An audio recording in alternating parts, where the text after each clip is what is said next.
Assalamualaikum warahmatullahi wabarakatuh. Perkenalkan, saya Utari Kurniadewi, CGP Angkatan 9 dari Kabupaten Agam. Pada kesempatan kali ini, saya akan memaparkan tugas aksi nyata saya pada modul 1.4, yaitu mengenai diseminasi budaya positif.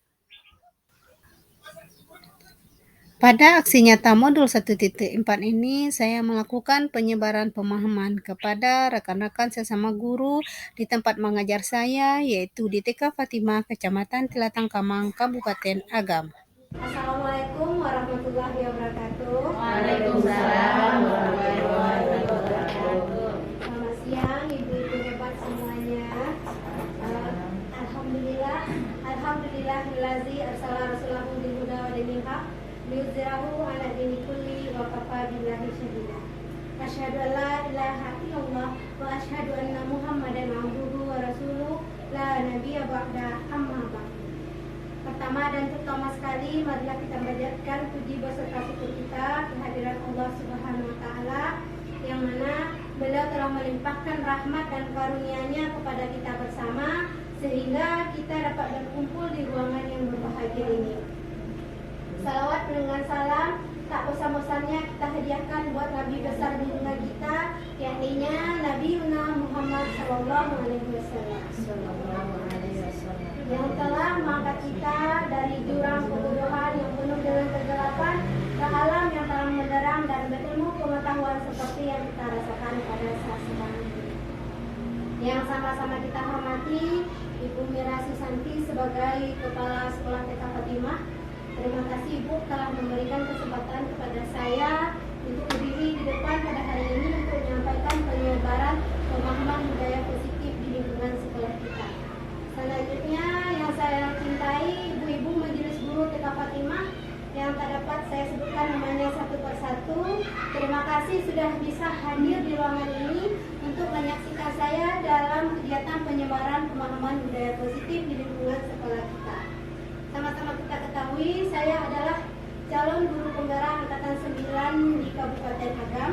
Pada kesempatan kali ini saya akan melaksanakan kegiatan aksi nyata saya pada modul 1.4 yaitu mengenai penyebaran pemahaman budaya positif.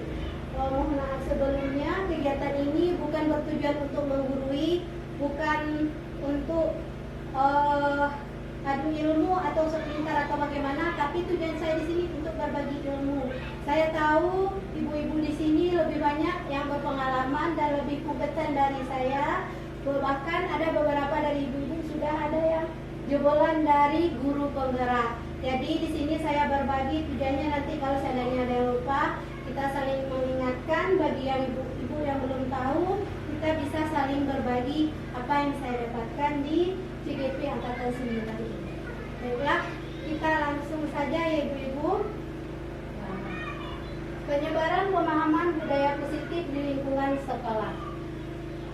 Nah, kira-kira ibu udah tahu siapa bapak yang pakai peci hitam di depan? Sudah. Beliau adalah Bapak Pendidikan Nasional kita, yaitu Bapak Ki Hajar Dewantara.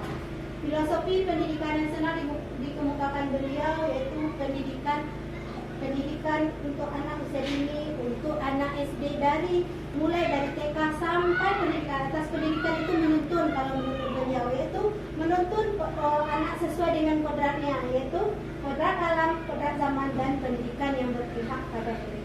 Apa itu kodrat alam? Kodrat alam itu di mana anak itu berada, di mana lingkungannya, dengan siapa dia bergaul, itu kodrat alam. Anak yang hidup di lingkungan pasar, tentu cara mendidiknya tidak sama dengan anak yang hidup di lingkungan pedesaan seperti yang kita hadapi saat sekarang ini. Kemudian dengan kodrat zaman, bisa kita bandingkan cara guru kita mendidik kita dahulu dengan kita mendidik anak zaman sekarang ini tentu jauh berbeda ya ibu-ibu. Sekarang kita berada pada abad 21. Tentu cara mendidik anak zaman sekarang tidak bisa kita samakan dengan cara guru kita mendidik anak kita pada saat kita sekolah dulu. Kemudian pendidikan berpihak pada murid. Apapun yang akan kita lakukan sebagai seorang guru, baik itu membuat perangkat, kurikulum, kita jadikan murid kita seperti acuan. Bagaimana murid kita apa kebutuhannya, itu yang kita lihat, kita jadikan acuan. Jadi kita mempertimbangkan apa yang dibutuhkan oleh murid kita.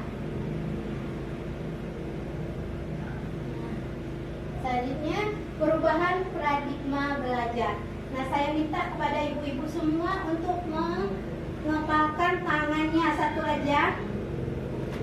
Kita bayangkan di telapak tangan ibu ada sebuah rahasia yang tidak bisa ibu bagi kepada saya.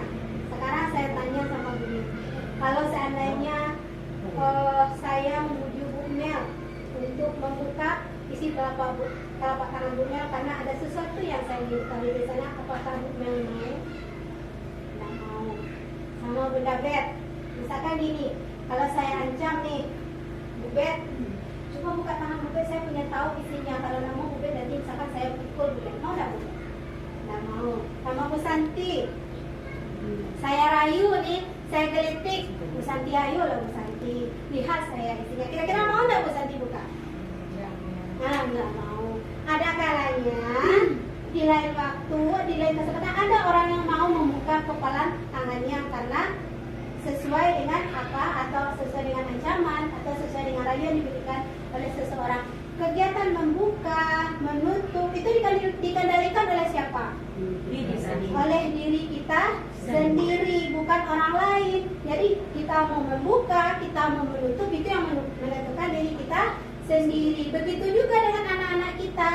Apapun yang kita paksakan, apapun yang kita lakukan, itu tiangnya ada pada diri siswa kita sendiri. Nah, itu perubahan paradigma belajar. Selama ini kita beranggapan bahwasanya kita bisa mengendalikan, kita bisa mengontrol. Tapi kontrol diri itu ada pada diri kita masing-masing.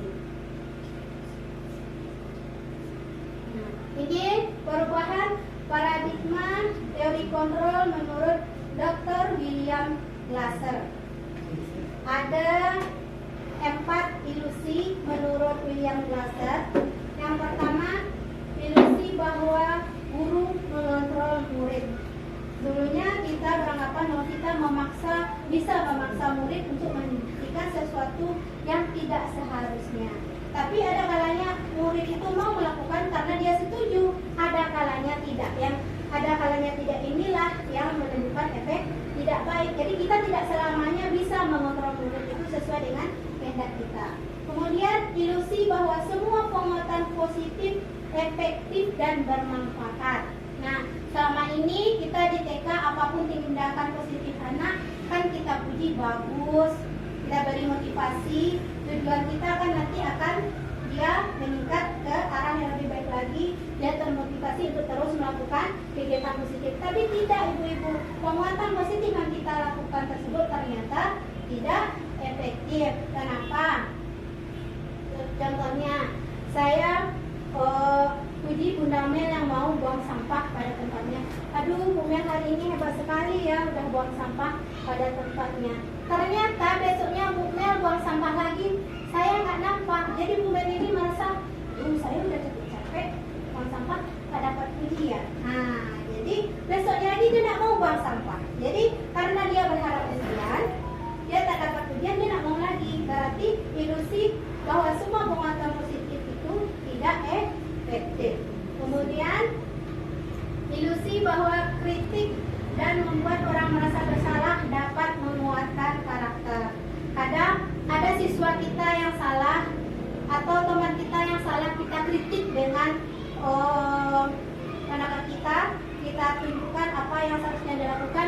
Tiap kita ini berbeda, ibu-ibu. Ada yang mau menerima kritikan. Dengan menerima kritikan dia mengupgrade diri dia jadi lebih baik. Ada pula orang yang dengan menerima kritikan itu dia menjadi lebih down. Dia merasa menarik diri, merasa malu. Begitu juga dengan siswa kita. Jadi tidak selamanya dengan mengkritik, dengan membuat orang merasa bersalah itu memberikan efek yang baik. Kemudian ilusi bahwa orang dewasa memiliki hak untuk memaksa. Nah, contohnya pada anak kita sendiri di rumah, karena kita ibunya, kita paksa dia untuk melakukan sesuatu. Terkadang karena dia mau mengikuti, dia lakukan. Kalau dia tidak mengikuti, apa yang terjadi, ibu-ibu? Nah, dia marah. akhirnya membangkang. Berarti orang dewasa tidak bisa memaksakan haknya kepada anaknya, begitu juga kepada orang lain. Begitu dalam dunia pendidikan, kita tidak bisa memaksakan kehendak kita kepada orang lain, termasuk kepada peserta didik kita.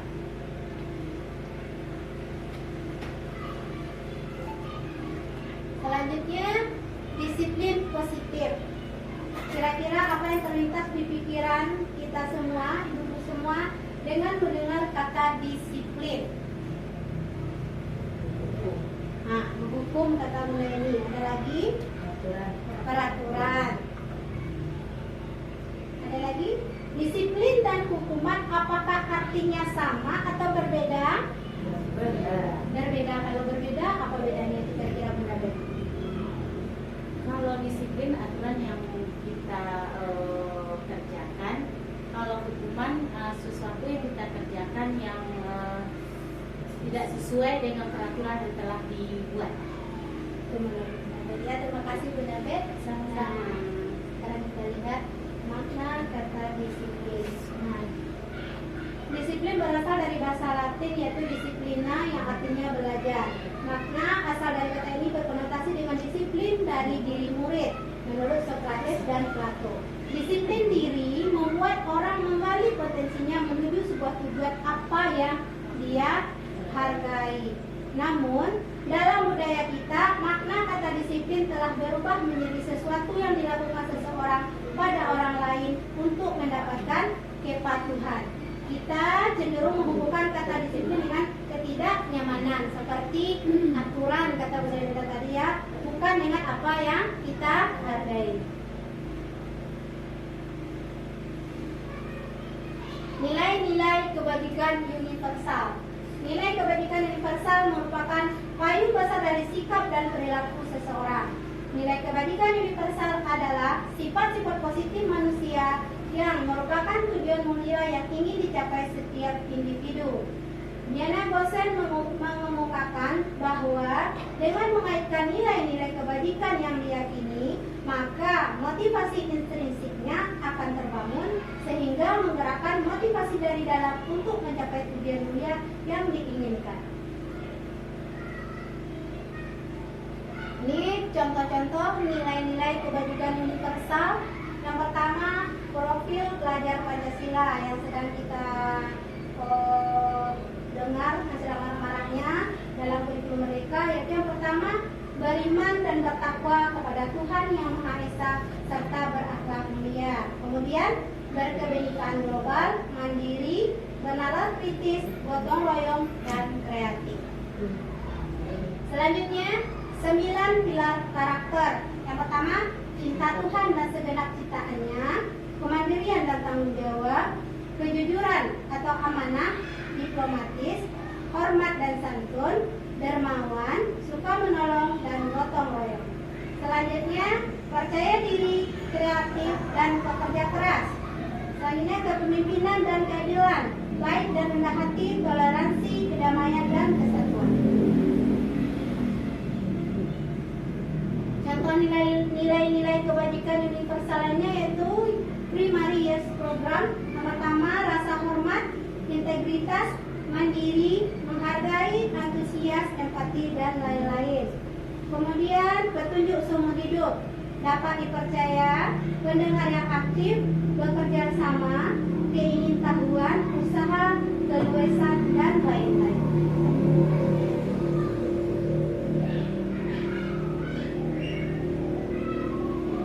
Selanjutnya kita masuk ke teori motivasi, hukuman, konsekuensi, penghargaan, dan restitusi.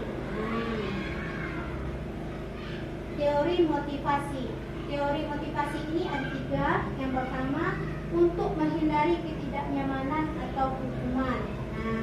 Yang kedua, untuk mendapatkan imbalan atau penghargaan dari orang lain. Yang ketiga, untuk menjadi orang yang mereka inginkan dan menghargai diri sendiri dengan nilai-nilai yang mereka percaya.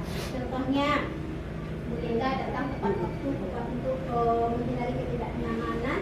Contohnya, Bu Linda datang ke sekolah tepat waktu karena nanti takut kena marah sama ibu kepala Jadi tiap hari beliau datang tepat waktu. Itu tujuannya untuk menghindari ketidaknyamanan. Nah, yang kedua, untuk mendapatkan imbalan atau penghargaan, apa kira-kira? Nah, bisa kita contohkan, Bunda Nanda, dia datang tepat waktu ke sekolah karena kemarin itu ibu kepala bilang siapa yang dalam bulan ini tepat waktu datang ke sekolah, gajinya saya naikkan 5%. Nah, jadi Bunda Nanda termotivasi karena dia mengharapkan imbalan atau penghargaan. Kemudian yang terakhir, untuk menjadi orang yang mereka inginkan dan menghargai diri sendiri dengan nilai-nilai yang mereka percaya. Teori motivasi yang terakhir ini munculnya dari dalam diri kita, bukan karena orang lain. Dia ingin melakukan kegiatan itu atau perbuatan tersebut atau karakter tersebut dia lakukan karena dia ingin meningkatkan kualitas dirinya, dia ingin menghargai dirinya, agar nanti apa yang dia lakukan bisa menjadi contoh baik atau teladan bagi orang-orang di sekitar. Jadi bukan karena pengaruh dari atasan atau karena takut dikucilkan teman atau pengaruh lingkungan lain. Jadi dari dalam diri sendiri. Motivasi inilah yang perlu kita munculkan dalam diri kita. Hukuman dan konsekuensi. Nah, saya mau tanya kepada ibu-ibu semua, kira-kira apa ya bedanya hukuman dan konsekuensi?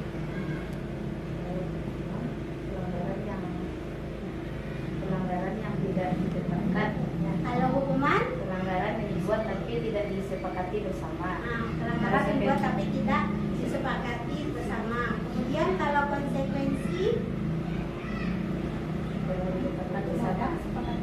kalau konsekuensi udah ada kesepakatan sebelumnya. Ya, betul sekali.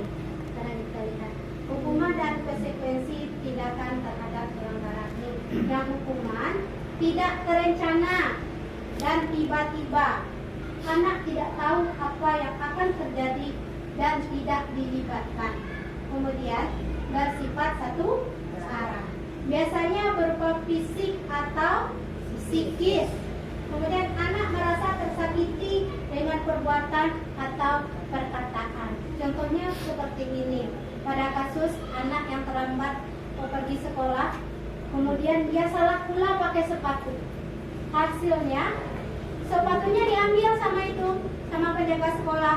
Kalau dia memang pengen pakai sepatu sekolah sesuai dengan warna yang ditentukan, dia harus duduk pulang. Jadi bagaimana tuh perasaan, kira-kira perasaan si siswa itu? Dia sedih, dia merasa terhakimi. Nah, kemudian konsekuensi. Konsekuensi ini yang pertama sudah terencana atau disepakati. Kemudian biasanya dibuat oleh guru dan murid sudah mengetahui akibat jika melanggar kesepakatan.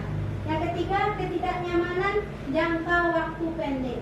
Dan konsekuensi diberikan berdasarkan data yang dapat diukur. Kira-kira bisa Ibu memberikan contohnya?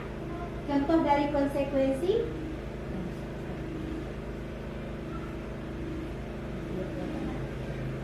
Ya, silakan Bunda Santi. Kalau konsekuensi mungkin contohnya kita udah bikin kesepakatan dengan anak, kalau ketika dia melakukan suatu kegiatan, jika kegiatannya sudah selesai dia bisa ikut bermain. Nah, konsekuensi yang disepakati misalnya jika dia tidak bisa menyelesaikan kegiatannya, jadi dia tidak bisa ikut bermain bersama teman-teman. Nah, ya.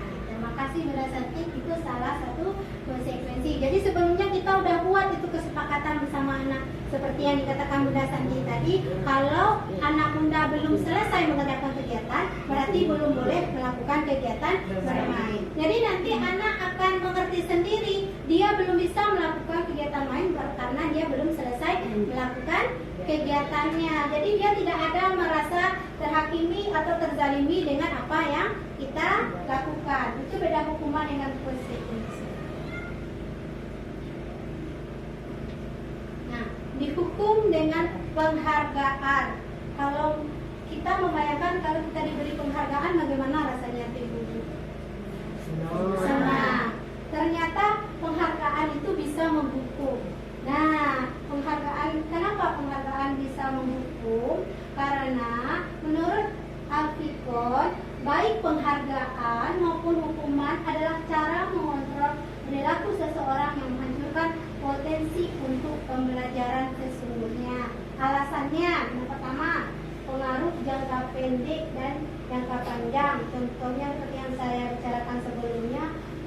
kita tidak memberikan penghargaan kepada anak, sementara sebelumnya kita terus memberikan penghargaan, kadang kan kita ada melakukan kealpaan, ibu-ibu lupa kita ngasih penghargaan, anak itu akan kecewa, kemudian dia tidak akan melanjutkan lagi ke tindakan baiknya, kemudian penghargaan itu tidak efektif dan merusak hubungan. Anak yang tadinya suka melakukan kegiatan yang positif, setelah kita kasih penghargaan, ketika kita lupa dia akan kecewa.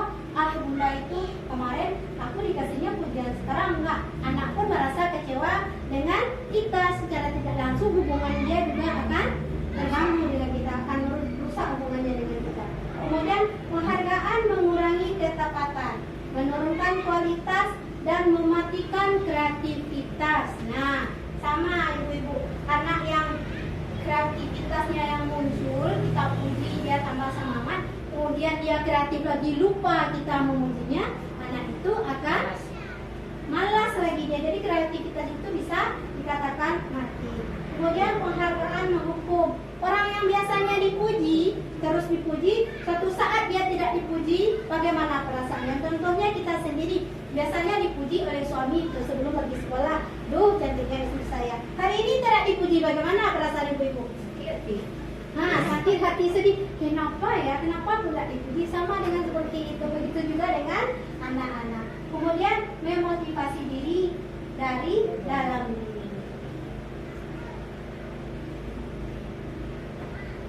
Nah, kita lanjut ke restitusi. Nah, restitusi adalah proses menciptakan kondisi bagi murid untuk memperbaiki kesalahan mereka sehingga mereka bisa kembali pada kelompok mereka dengan karakter yang lebih kuat. Ini dikemukakan oleh Diana Mosen pada tahun 2004. Kemudian, restitusi juga adalah proses kolaboratif yang mengajarkan murid untuk mencari solusi untuk masalah dan membantu murid berpikir tentang orang seperti apa yang mereka inginkan dan bagaimana mereka harus memperlakukan orang lain. Restitusi membantu murid menjadi lebih memiliki tujuan, disiplin positif, dan memuliakan dirinya setelah berbuat salah. Penekanannya bukanlah pada bagaimana berperilaku untuk menyenangkan orang lain atau menghindari ketidaknyamanan, namun tujuannya adalah menjadi orang yang menghargai nilai-nilai kebajikan yang mereka percayai. Ciri-ciri restitusi. Yang pertama, restitusi bukan untuk menebus kesalahan, namun belajar dari sebuah kesalahan. Restitusi memperbaiki hubungan. Restitusi adalah tawaran, bukan paksaan. Restitusi menuntun untuk melihat ke dalam diri. Restitusi mencari kebutuhan dasar yang mendasari tindakan. Restitusi adalah cara yang paling baik. Restitusi fokus pada karakter, bukan tindakan. Restitusi menguatkan, fokus pada solusi, dan mengembalikan murid yang berbuat salah pada kelompoknya. Nanti kita lihat bagaimana praktek pelaksanaan segitiga restitusi. Nah, ini keyakinan kelas. Keyakinan kelas berasal dari nilai-nilai kebajikan yang diyakini seseorang atau murid, sehingga memotivasi seseorang tersebut dari dalam dirinya ketika berperilaku. Tahapan menciptakan nilai kebajikan. Yang pertama, lihat daftar kebajikan yang sudah disusun bersama. Kemudian tentukan nilai kebajikan yang ingin dijadikan perhatian utama di kelas atau sekolah kita. Sempurnakan beberapa daftar nilai kebajikan yang utama, diskusikan dalam kelompok besar.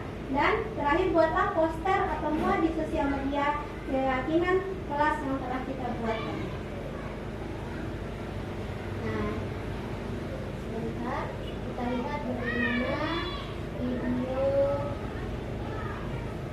cara membuat keyakinan kelas.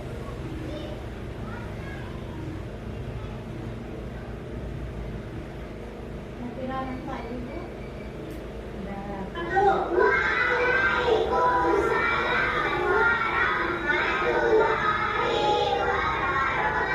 Selamat pagi anak muda semuanya.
Asinan.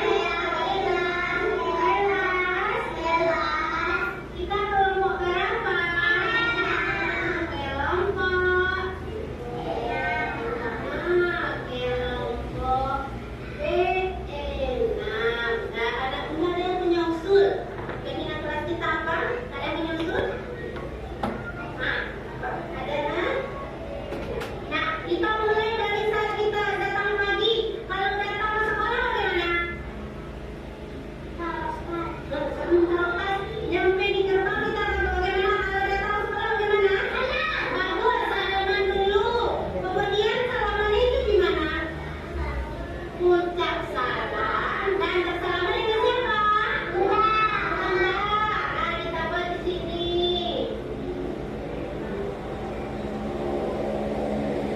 Mengucapkan salam, ucapkan salam, dan bersalaman.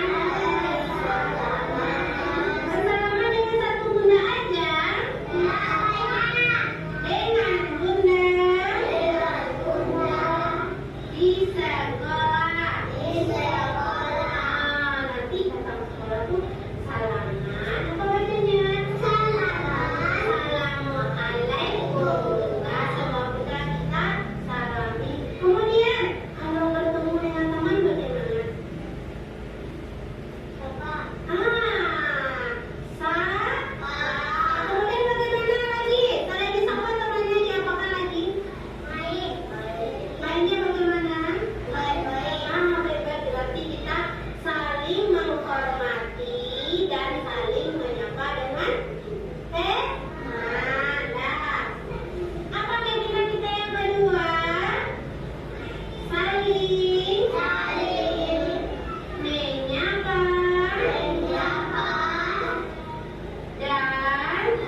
Kemudian setelah keyakinan itu rampung, kita tuliskan di boleh di kertas ini atau kita buatkan dalam bentuk spanduk juga boleh. Nah, itulah keyakinan kelas yang kita sepakati bersama anak kita. Kalau sudah kita tuliskan, kita pajang di depan kelas, kita bisa mengingatkan anak kita sewaktu-waktu dia melakukan pelanggaran atau melakukan keyakinan kelas yang tidak kita sepakati, bisa kita ingatkan. Ini umpan balik dari siswa tentang keyakinan kelas saya. Ada 3 banyak yang saya berikan. Kemudian respon murid. Yang pertama, murid kelompok benang sangat antusias dalam mengeluarkan pendapat. Tadi nampak saat video pembuatan ibu-ibu. Kemudian melalui pembuatan keyakinan kelas sudah terlihat perubahan dari sikap anak. Murid sudah mulai bisa mengingatkan dirinya tentang pelanggaran keyakinan kelas yang mereka lakukan. Refleksi, melalui pembuatan keyakinan kelas yang sudah dilakukan, situasi dalam kelas sudah mulai tertib. Namun ada beberapa hal yang perlu disepakati dan ditambahkan dalam isi dari keyakinan kelas tersebut.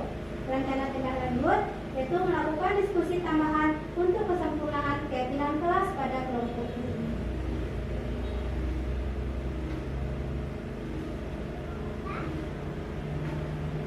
Kita masuk kepada kebutuhan dasar manusia. Semua tindakan manusia memiliki tujuan tertentu dan semua yang kita lakukan adalah usaha terbaik kita untuk mendapatkan apa yang kita inginkan. Nah, ada 5 kebutuhan dasar manusia yang di tengah yang warna putih sama-sama kita lihat, yaitu bertahan hidup.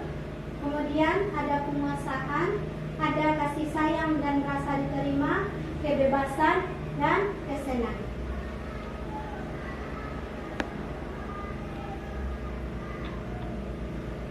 Di sini saya punya 2 gambar. Gambar yang pertama nampak anak lagi sedang main Lego atau bukan pasang. Nah, ini namanya si Zahid. Dia mengumpulkan mainan banyak-banyak, dia taruh itu ke badannya. Kira-kira itu masuk ke kebutuhan apa tuh kira-kira Ibu? Penguasaannya. Terima kasih Bunda Santi. Itu dia pengen menguasai mainan itu semua. Dia pengen mainan yang dia sukai, dia cepat mengambilnya. Jadi dia raup semuanya, dia rangkul ke dadanya. Kemudian di gambar yang satu lagi ada Axel, dia taruh masker ke matanya, kemudian digelitiki si Khalid. Kira-kira itu kebutuhan apa yang dicoba dipenuhi oleh Axel? Kesenangan. Ia dia ingin menyenangkan dirinya dengan membuat teman ikut tertawa. Itu kebutuhan dasar murid. Masih banyak kebutuhan dasar murid yang lain. Ada penguasaan, kasih sayang, kebebasan, kesenangan, dan bertahan hidup. Bertahan hidup contohnya seperti kita memenuhi kebutuhan kita seperti makan, itu tujuannya untuk bertahan hidup. Kemudian penguasaan tadi udah, kasih sayang dan rasa diterima itu nanti kita bisa lihat pada saat tindakan yang dilakukan anak. Terkadang ada anak yang suka kita tegur. Kenapa dia ingin ditegur? Karena dia ingin dapat perhatian dari kita, dia ingin dapat kesenangan dari kita. Itu untuk pemenuhan kebutuhan dasar. Nah, respon murid setelah saya tanya si Axel sama si Zahid kenapa dia melakukan tersebut, melakukan perbuatannya seperti gambar sebelumnya, dengan mengetahui kebutuhan dasar yang sedang berusaha dipenuhinya, kita bisa membantu murid untuk mencari solusi dari pelanggaran yang dilakukannya. Kemudian murid menjadi lebih mudah untuk berperilaku positif dalam pemenuhan kebutuhan dasar yang sedang dipenuhinya. Refleksi, dalam kegiatan mencari tahu kebutuhan dasar yang sedang berusaha dipenuhinya, saya masih harus lebih banyak belajar lagi dalam mengenai 5 kebutuhan dasar manusia. Rencana tindak lanjut, kedepannya saya akan lebih mengasah kemampuan dalam mengenali kebutuhan dasar yang sedang berusaha dipenuhi oleh murid saya. Ini kita masuk ke 5 posisi kontrol. Ini posisi kita sebagai seorang guru, ibu-ibu. Ada penghukum, pembuat rasa bersalah, sebagai teman, pemantau, dan sebagai manajer. Ada 5 posisi kontrol. Kita lihat sekarang kita berada di posisi yang mana. Nah, yang pertama penghukum. Penghukum biasanya menggunakan hukuman fisik atau verbal. Mungkin kita di TK tidak ada melakukan hukuman fisik ya Bu ya. Mungkin kita sebagai penghukum tidak ada kita melakukan posisi kita sebagai penghukum di TK. Contohnya pertanyaan sebagai penghukum, patuhi aturan saya atau awas. Yang kedua, kamu selalu saja salah. Yang ketiga, kamu selalu saja jadi yang terakhir selesai. Nah, itu contoh pertanyaan posisi kontrol dia sebagai penghukum. Kemudian yang kedua, pembuat rasa bersalah. Biasanya nih kalau pembuat rasa bersalah ini dia menggunakan bahasa yang lembut, memasuki anak, berbicara dengan anak dengan kata yang halus. Bagaimana contoh pertanyaannya? Ibu sangat kecewa sama kamu. Tadi kan udah ibu bilang, kenapa nggak mau anak bunda mendengarkan? Kemudian kamu gak kasihan sama ibu. Tadi ibu udah capek-capek menerangkan, anak ibu masih minta. Itu contoh pembuat rasa bersalah. Kemudian sebagai teman, guru tidak akan menyakiti murid, namun mengontrol murid dengan persuasi, dengan mempengaruhi. Contohnya, ayolah bantu ibu ya. Jadi kita menganggap anak itu sebagai teman. Percakapan kita kepada anak itu sebagaimana percakapan antara seseorang dengan temannya. Sekali tidak apa-apa, nanti biar ibu yang membereskan. Kemudian sebagai pemantau, posisi pemantau berdasarkan peraturan dan konsekuensi. Nah, contoh pertanyaannya, peraturannya apa tadi? Sanksi atau konsekuensinya apa? Nah, itu contohnya. Kemudian manajer. Nah, yang manajer inilah posisi kontrol yang terbaik. Guru berbuat bersama murid, mempersilahkan murid bertanggung jawab atas perilakunya.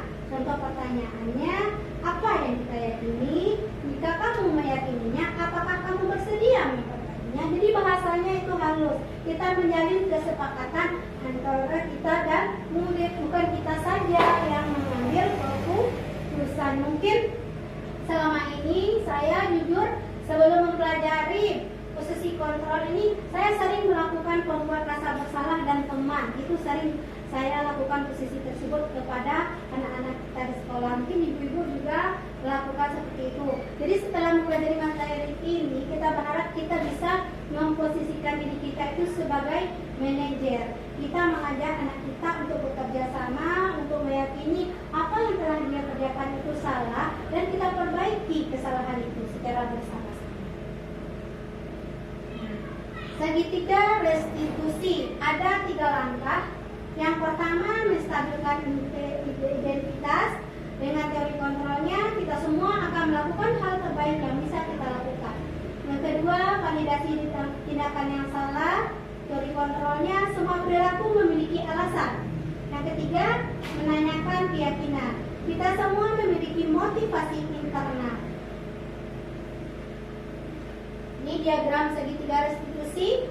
Yang di bawah garis penggatarnya menstabilkan identitas. Bisa kita gunakan kata-kata, setiap orang pasti memiliki kesalahan. Pasti orang pernah melakukan kesalahan. Kamu bukan satu-satunya yang pernah melakukan perbuatan ini. Jadi kita stabilkan identitas anak. Kemudian kita validasi tindakan mereka yang salah. Bisa kita gunakan kata-kata di samping kiri. Kamu tentu punya alasan mengapa kamu melakukan itu. Adakah cara yang lebih efektif untuk mendapatkan apa yang kamu butuhkan? Begitu juga dengan menanyakan keyakinan. Kita bisa menggunakan kata keyakinan kelas apa yang telah kita sepakati. Kamu ingin menjadi orang yang seperti apa? Nah, itu tahapan segitiga restitusi.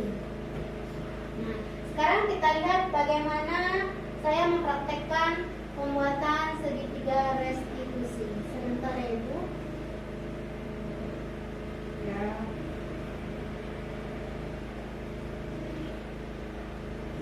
Ini ada videonya, sebentar.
apa dia Pak?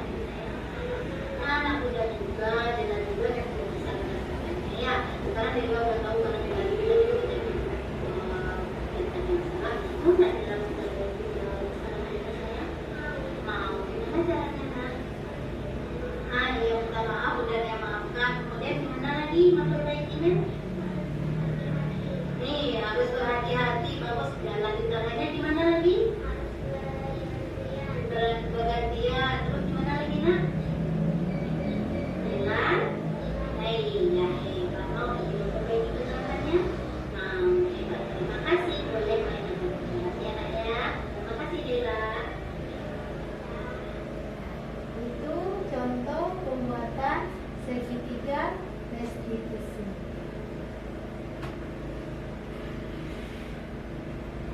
Dengan kita menerapkan segitiga restitusi, dengan kita membuat keyakinan kelas, kita bisa mengembalikan tindakan atau kegiatan anak kita yang salah tadi. Karena dengan adanya keyakinan kelas, kita ingatkan mereka bahwa apa keyakinan kelas yang sudah kita sepakati. Kemudian kita pancing dia apa seharusnya yang dia lakukan. Jadi antara keyakinan kelas, segitiga restitusi memiliki kata kaitan. Nah, dengan melakukan segitiga restitusi ini, anak akan merasa aman, nyaman ketika dia kita luruskan, tidak dengan posisi kontrol yang lainnya seperti penghukum. Kalau seandainya kita, Dila, kenapa kamu larian tadi ditambah? Kira-kira apa yang akan terjadi?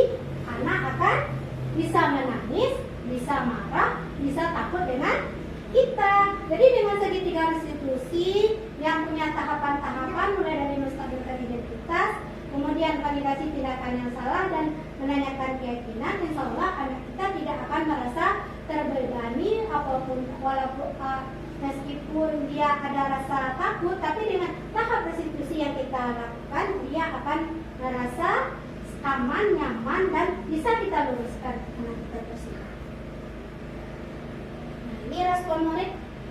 Dengan adanya segitiga restitusi, murid merasakan kenyamanan dalam proses segitiga restitusi karena guru mengajak anak untuk berkolaborasi, mencari solusi dari pelanggaran yang dilakukan murid untuk memperbaiki kesalahannya. Refleksi, kegiatan menjalankan segitiga restitusi ini masih baru saya lakukan, jadi masih belum sempurna dalam proses menjalankannya karena saya baru mendapatkan materi mengenai segitiga restitusi ini, jadi baru saya terapkan. Dan jika tindak lanjut, kedepannya saya akan lebih mengasah kemampuan dalam melakukan proses segitiga restitusi dengan kalimat-kalimat sederhana yang tidak mengkaitkan murid. Saya harap ibu-ibu semua, bagi yang sudah tahu maupun belum tahu, saya berharap kita bisa menerapkan segitiga restitusi ini kepada peserta didik kita karena manfaatnya sangat besar sekali. Karena anak tidak merasa tertekan, tidak merasa takut, kita bisa meluruskan perbuatan yang salah dengan kegiatan yang menyenangkan dan aman bagi mereka. Nah,